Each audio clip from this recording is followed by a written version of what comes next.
Macam sahabat yang masyhur, Sayyidina Salman Al-Farisi daripada Iran. Waktu tu orang panggil kerajaan Parsi ataupun kerajaan Kisra. Mereka bukan orang Arab, dan mereka tak bercakap Arab. Cakap bahasa dia. Saya pernah ada seorang kawan daripada Iran, Ahli Sunnah wal Jamaah. Tak silap saya, ada 10 juta Ahli Sunnah wal Jamaah di Iran, Alim Syiah, ataupun 20 juta. Saya tak ingat, dia pernah beritahu kat saya. Kawan waktu belajar di Syria. Salman Farisi pun dia bukan Arab. Dia anak Tok Imam di kampung dia waktu tu. Senang sebut, semua orang faham. Kira ayah dia pendakwah lah. Orang agama, ketua ulama di kampung tu, ayah dia. Ayah Sayyidina Salman. Dan dia cerita, sebab Salman saja cerita Sayyidina Salman ni 1 jam. Dia seorang yang punya cerita. Pencari kebenaran. Dan waktu tu di Iran ataupun Parsi, panggilan ketika itu, mereka menyembah api. Antara tugas ayah dia ialah memastikan satu api tidak dipadam sepanjang hayat. Bukan sepanjang hari, sampai bila api itu tak pernah dipadamkan. Kemudian satu hari, saya pendekkan cerita, Salman ni ayah dia suruh pergi satu tempat, keluar daripada rumah, dia pun keluar. Bila dia keluar daripada rumah dia, pergi ke satu tempat untuk selesaikan tugas yang ayah dia suruh, dia lalu satu bangunan, dia tengok kanisah, gereja. Dia pun tengok, dia tak pernah tengok ni agama apa. Dia pun tak tahu. Akhirnya dia pun mengendap, tengok mereka sedang solat. Waktu tu masih ada saki-baki ajaran Injil yang benar, saki-baki. Dia tengok mereka sembahyang apa semua, dia pun masuk. Bila dia masuk, dia tengok mereka zikir, mereka solat, mereka bermunajat. Dia duduk sampai petang, sampai terbenam matahari. Ayah dia hantar orang, ayah dia orang kaya, Salman Al-Farisi.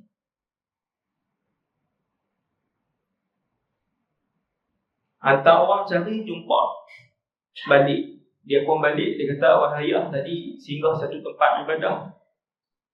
Agama mereka lebih baik dan lebih tenang dari agama kita. Ayah dia kata, tidak, agama kita lebih baik. Ayah dia takut, dia terkesan, kemudian ayah dia ikat. Ni dia cerita ni, Sayyidina Salman dia yang cerita. Saya nak bagi tahu poin yang pertama, azam untuk mencari kebenaran. Allah akan bawa. Walaupun daripada 1000 kilometer. Cerita Sayyidina Salman berjumpa dengan Rasulullah sallallahu alaihi wasallam. Ayah diikat dia dalam bilik. Kemudian dia hantar surat.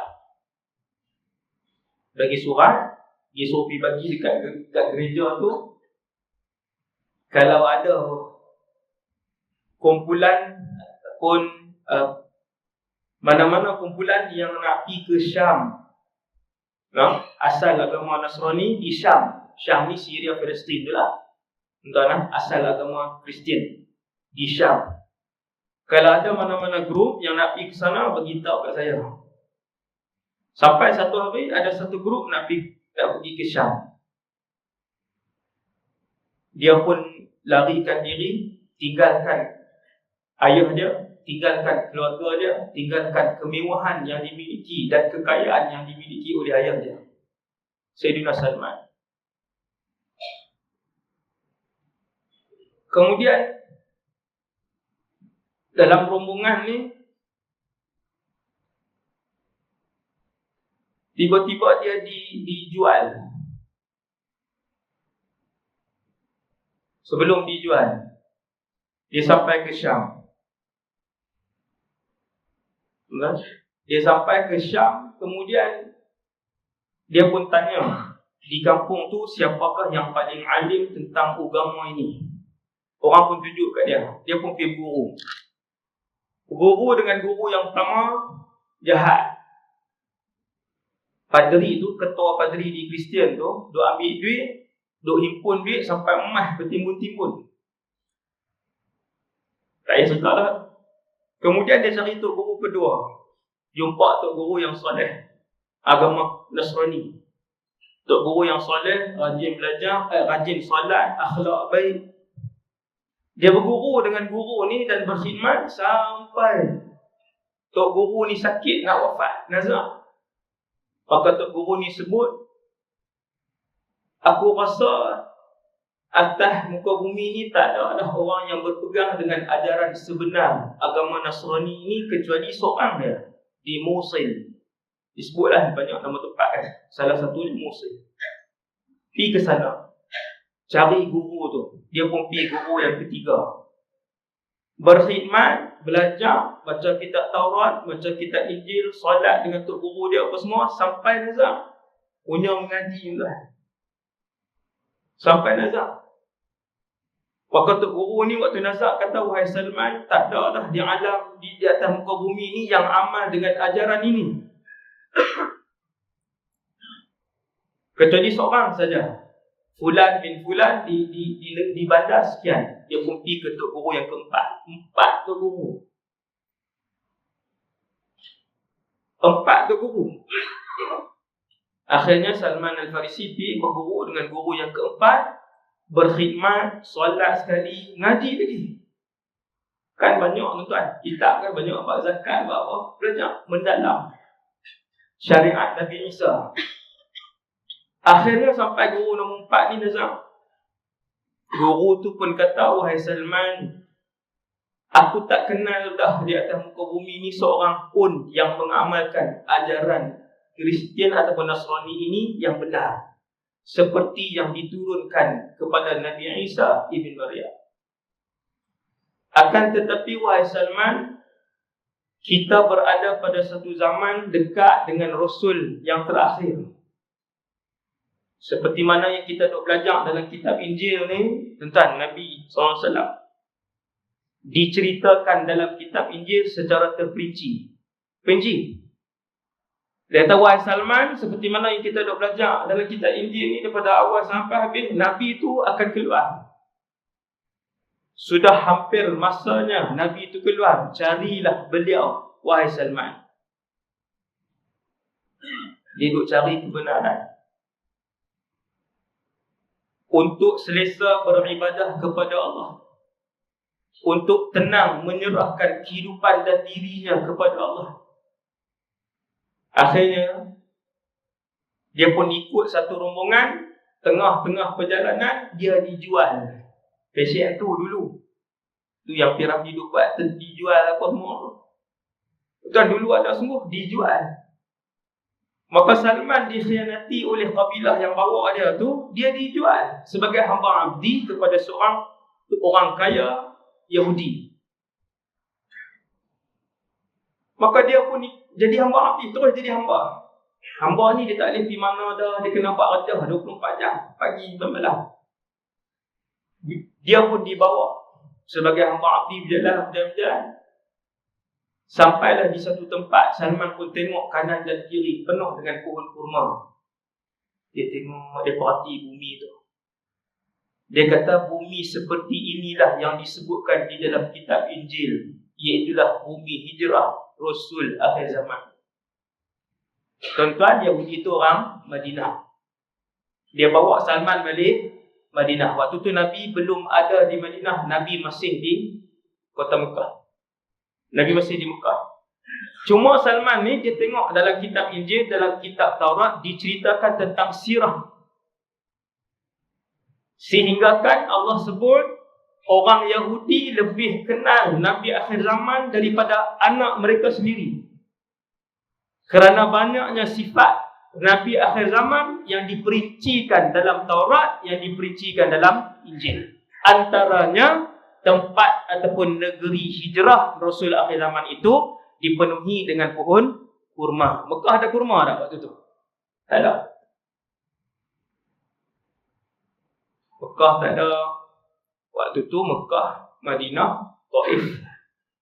Kan Taif tak ada kurma. Madinah terkenal.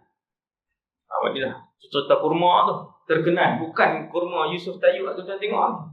Hak tu baru sejenis. Kan Maryami lah. Kurma ni berbelas-belas jenis. Saya pernah makan kurma seperti durian. Full stop dekat tu lah. Meleleh kan. Ingat tuan-tuan, kurma dengan tangkai lagi. Sebab tu kena ada orang yang reti jalan di Madinah. Memang kan budak-budak sana haduk lama-lama 6 tahun kan. Kemudian Salman perhati bila tuan dia bawa, kan, bila tuan dia bawa, dia tengok bumi Madinah, dia kata ini ciri pertama yang disebutkan oleh kitab Taurat dan Injil. Tapi dia tak tahu betul ke, tapi ada ciri. Dia pun kerja tuan dia pergi ambil ayam, kerja di kebun kurma, kerja. Berlalu setahun, 2 tahun dia duduk tunggu Nabi akhir zaman, tunggu kebenaran, mencari kebenaran. Dia nak tahu tentang siapakah yang menciptakan alam ini, apakah yang dikehendaki oleh pencipta alam ini kepada benda dan makhluk yang diciptakan oleh pencipta ini, iaitulah Allah.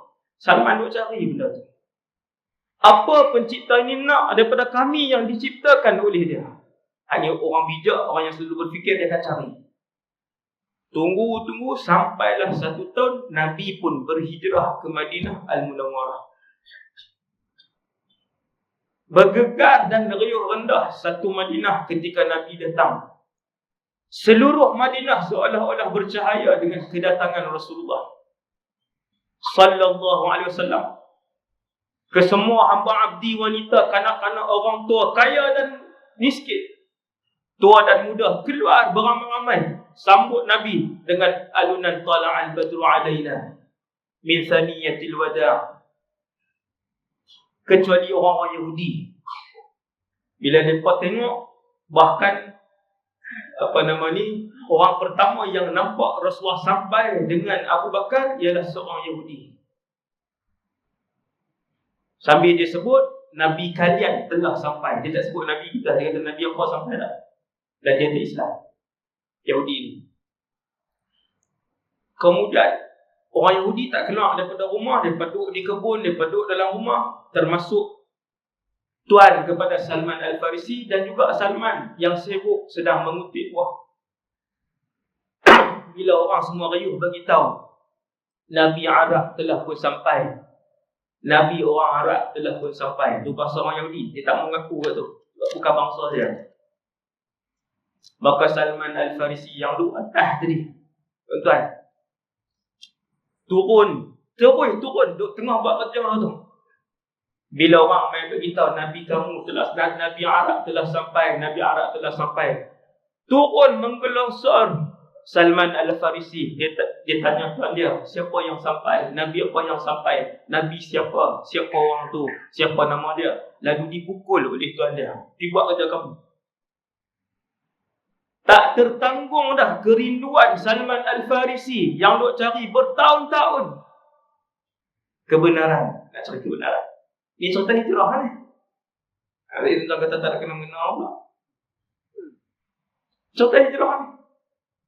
Nak cari kebenaran, nak berhijrah. Kalau kita tahu keadaan kita sekarang tak diredai oleh Allah, mesti ada azab, mesti minta dengan Allah. Ya Allah, bukalah jalan, bimbinglah aku ya Allah, panggillah aku ya Allah untuk aku berubah. Maka Salman ni lepas beberapa hari, dia pun tanya orang ni, tanya orang tu. Mereka pun bagi tahu Muhammad di rumah Abi Ayyub Al-Ansari. Dia tahu rumah Abi Ayyub. Dia pun bawa buah kurma. Sampai depan Nabi, dia kata, wahai Muhammad, ni sedekah, ambillah. Nabi ada kawan-kawan, ada sahabat lah kawan-kawan. Ada sahabat, ada beberapa orang. Salman dia tengok. Bila Salman sebut sedekah, Nabi pun ambil kurma tu, Nabi bagi. Ulu, Nabi kata, makan. Sebiji pun Nabi tak ambil. Pasal apa dia sebut sedekah? Sebab Rasulullah tak makan sedekah. Macam mana dia tahu?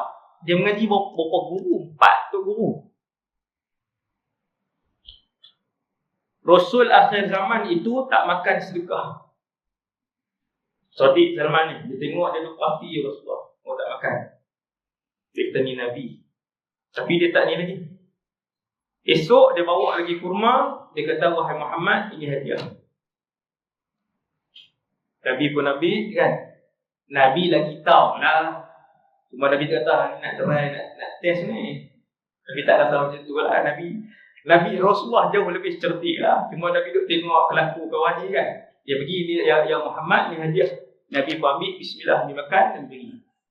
Subhanallah. Salman kata ni tanda yang kedua. Kemudian sampailah hari yang seterusnya. Nabi duduk dengan para sahabat. Salman Al-Farisi main. Nabi tahu dia main. Nabi tengok pemuda ni. Kemudian Salman pergi ikut belakang. Dalam Nabi duduk, ramai-ramai duduk sembang apa ni, Salman dia pergi ke belakang. Bila Salman Al-Farisi pergi ke belakang, Nabi hati ni, dia buka sikit ridak dia, dia buka jubah dia. Siapa? Siapa boleh pergi jawapan, boleh balik law ni. Lepas tengah, punya awal. Bila dia pergi ke belakang, Nabi buka, cerdik kedua, Nabi pun buka. Dia pun tengok-tengok. Ya, Allahu Akbar. Tengok tanda kenabian di belakang ni, belah ni. Ada daging lebih sikit. Dia sifat khatamun nubuwah, tanda kenabian yang merupakan daging lebih itu diperincikan dalam kitab Taurat, diperincikan dalam kitab Injil, duduk di belakang ni. Atas sikit sifat dia berapa ketui besar mana apa semua. Dia pun tengok, dia pun sebut khatamun nubuwah ataupun dia sebut Rasulullah. Nabi kata tahawad mahmah kita. Kan? Lepas tu dia pun peluk Nabi, cerita aku mencari lama dah ya Rasulullah. Sekian. Dia pun cerita tentang perjalanan dia dan kemudian dia masuk Islam.